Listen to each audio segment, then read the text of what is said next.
Bueno, el Ministerio de Salud finalmente mantuvo las medidas sanitarias que hasta ahora rigen en la región metropolitana y descartaron un retroceso a la cuarentena en algunas comunas, tal cual como se había especulado. Según el ministro Enrique París, las cifras son alentadoras, en donde la tasa de positividad se mantiene en un 4%. Queremos analizar el tema, las decisiones tomadas en el día de hoy. Tenemos la posibilidad de conversar con la decana de la Facultad de Ciencias Médicas de la USACH y también ex ministra de Salud, Elia Molina. ¿Qué tal? ¿Cómo está? Hola, ¿qué tal, Viviana? Bien, gracias. Bueno, ¿qué le parecen los anuncios hechos en el día de hoy? Finalmente no se decretó la cuarentena en ninguna comuna de la región metropolitana. Se había especulado muchísimo, al menos 10 estaban con cifras en rojo, con una presencia del virus importante que, según todos entendíamos, probablemente íbamos a terminar con alguna de esas comunas en cuarentena. ¿Le parece una buena decisión o no la que se tomó en el día de hoy?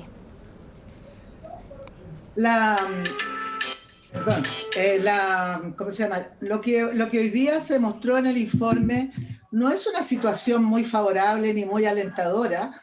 Sin embargo, uno podría decir que se ha estabilizado la cifra en los últimos días, pocos días, y probablemente también tenga que ver con que muchos santiaguinos han salido de la región metropolitana.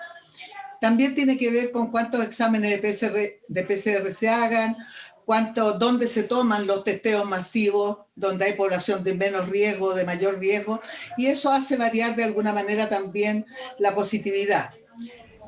Yo creo que es bien complejo para un Ministerio de Salud hoy día decretar cuarentena en la región metropolitana con los calores que están haciendo, considerando que gran parte de la población de más riesgo vive bastante hacinada en espacios pequeños, donde al haber cuarentena tampoco se pueden hacer actividades al aire libre, que justamente es una de las cosas que deberíamos recomendar en estos momentos.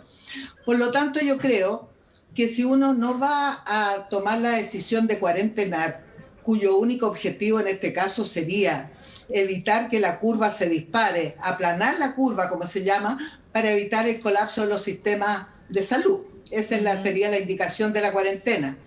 Porque ya con los niveles de casos que tenemos, tanto sintomáticos como asintomáticos, la verdad es que lo único que nos queda de verdad como país, como sociedad, para poder hacernos cargo y poder sobrevivir lo mejor posible a esta pandemia, mientras esperamos la vacunación, es intensificar todas las medidas de autocuidado, todas, el lavado de manos, el evitar la aglomeración, el uso de mascarilla, mantener la distancia social.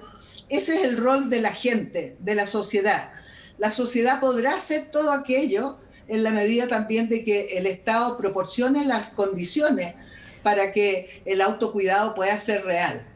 Yo siempre he criticado bastante, dijéramos, la transmisión del riesgo, la comunicación del riesgo. Creo que hoy día tenemos que ser excesivamente rigurosos, no solamente en los informes televisivos. Hay que llevar la transmisión del riesgo a las comunidades, a las juntas de vecinos, a los municipios. Y por otro lado, el Estado tiene el tremendo rol, importantísimo, de reforzar la logística, los recursos, para poder hacer testeos masivos, pero no basta el testeo masivo si no se puede hacer trazabilidad de los contactos. Tenemos que trazar al menos 10 contactos por PCR positiva y no llegamos ni siquiera a 3. Es la única manera de verdad de prevenir que la pandemia aumente y terminemos con los sistemas de salud colapsados, que es el peor de los mundos. Sí, Ahora, desde el punto de vista... Sí, aprovechando lo que usted está planteando, que tiene que ver con cómo se está comunicando sobre todo el riesgo y si las medidas están siendo atendidas, incorporadas por parte de la ciudadanía, es una duda constante, sobre todo porque en el día de hoy se vuelve a decir que hemos visto una tendencia a la estabilización de la positividad en la región metropolitana. Claro, alcanza un 4%, pero estábamos con cifras sobre los 4.000 casos, un día donde murieron 90 personas, entonces está generando una cierta confusión, al parecer, la posibilidad de que la gente entienda y asuma de que estamos en una segunda ola, de que estamos en una situación crítica.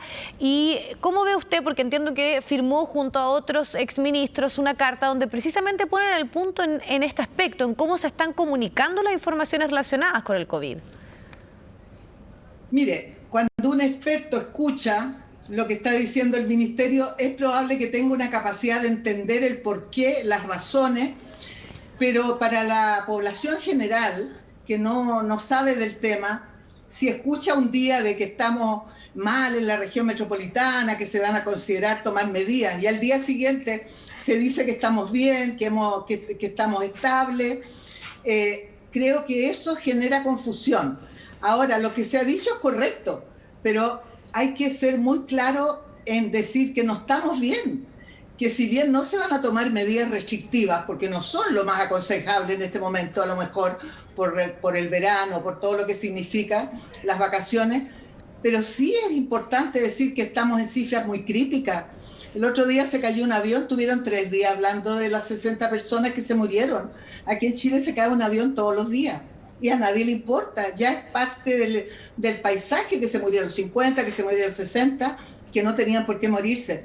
Entonces yo creo que tenemos a puerta una posibilidad de vacunación y ojalá que el Estado se encargue de vacunar a los adultos mayores, a la población de riesgo, porque esas son las que llenan las UCI y las que colapsan el sistema de salud. Sí, ¿y qué se podría mejorar desde el punto de vista de la comunicación? Porque tenemos claro el balance, está la atención puesta de la ciudadanía para ver si efectivamente, pero al final es más bien saber si la comuna está en cuarentena o no, si es que el permiso va a seguir estando vigente, pero el riesgo o los aprendizajes al parecer no han sido asumidos por todos. Es cosa de mirar cualquier contacto en la televisión en vivo, por ejemplo en el terminal de buses, la gente aglomerada, sin respetar el metro de distancia, el uso de la mascarilla no puesta de la manera correcta, para qué hablar de las playas, pero además también esta insistencia de tal vez solamente dejar la responsabilidad en la ciudadanía. Eso también hoy fue un tanto criticado cuando la subsecretaria decía de que era importante que estuvieran fiscalizando a los ciudadanos a quienes no cumplían con las medidas, pero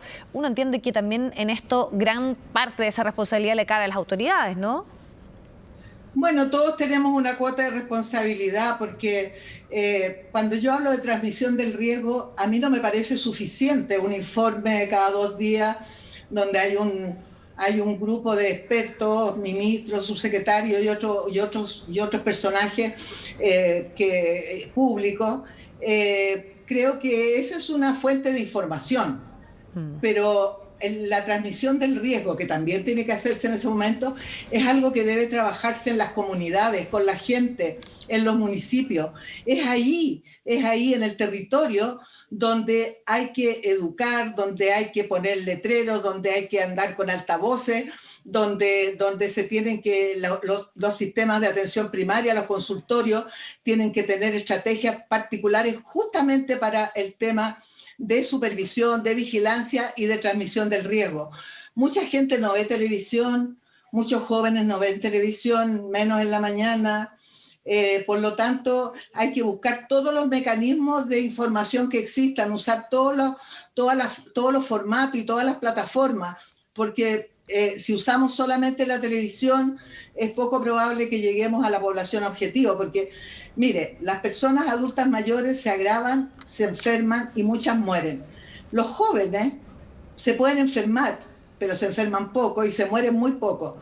Por lo tanto, lo que hay que trabajar muy fuerte con la gente joven, que yo no creo que sean unos insensibles, pero hay que explicarles claramente de que ellos son portadores y que eso significa muerte, contagio y muerte. Pero eso tiene que ser trabajado en la junta de vecinos, con los grupos de jóvenes y, como le digo, en el nivel local. Y la transmisión del riesgo también, y usted que es periodista me va a entender, tiene que ser profesionalizada. No es fácil transmitir riesgo. El riesgo tiene metodologías para hacerse. Cómo llegar no solamente a la razón, no solamente a la comprensión racional, intelectual, sino que también cómo llegar a la parte afectiva, para que nosotros podamos de verdad desarrollar e implementar todos nuestros roles solidarios como sociedad. Entonces creo que ahí hay un trabajo. Así que yo creo que la gran tarea hoy día del Ministerio es esa, es traspasar recursos, logística, a los niveles locales, a los consultorios, a los municipios, para que hagan el testeo, la trazabilidad y el aislamiento. ¿No? La trazabilidad es lo más importante, porque si usted de un PCR positivo que está en el hospital solamente logra contactar a 2 contactos, lo más probable es que anden 10 o 15 dando vuelta y contagiando a otros. Claro, que ese es el promedio de más de la trazabilidad en este momento. En 48 horas deberían estar el máximo de contactos ya aislados en las residencias. Aprovechar también el tiempo de conocer su opinión respecto a el regreso a clases. Hoy se dio a conocer en un punto de prensa el refuerzo en cuanto al tema de las medidas de higiene, recursos que se van a disponer precisamente, pero esto sería en marzo y también algunas proyecciones es que no se revierte esta tendencia, porque aquí tenemos que hacer una evaluación semanal, no día por medio, independiente que hoy día tal vez estemos menos los 4.000 casos. ¿Qué podría ocurrir en marzo? ¿Es adecuado? Porque también sabemos que hay una preocupación respecto a la segregación, las diferencias, la pérdida también y lo grave que es obviamente para los niños no ir al colegio. Pero está la preocupación también de que esto puede coincidir con otros virus que usualmente circulan. Entonces, ¿cómo ve lo que puede ocurrir en este 2021 con respecto al retorno a clases? Bueno, yo creo que el panorama es bien incierto. Tenemos mucha incertidumbre de cómo va a evolucionar los casos en el país, ¿no es cierto?, en las distintas regiones. No cabe duda que el costo que tiene para la infancia, para los derechos de los niños, no socializar, no jugar, no ir al colegio, no aprender con una pedagogía que les sea favorable, no cabe duda que tiene un costo muy alto, muy alto. Además que desgraciadamente la inequidad que existe en Chile, las tremendas desigualdades que han quedado más que en evidencia en esta pandemia, también se manifiestan en la educación, porque muchos niños en este país no pueden hacer toda la educación online, no tienen las condiciones, no tienen internet, hay un computador para 5 personas que tienen que usarlo. Por lo tanto, la verdad es que el ideal sería poder volver a clase, volver a clase con una logística distinta, con un aforo distinto, con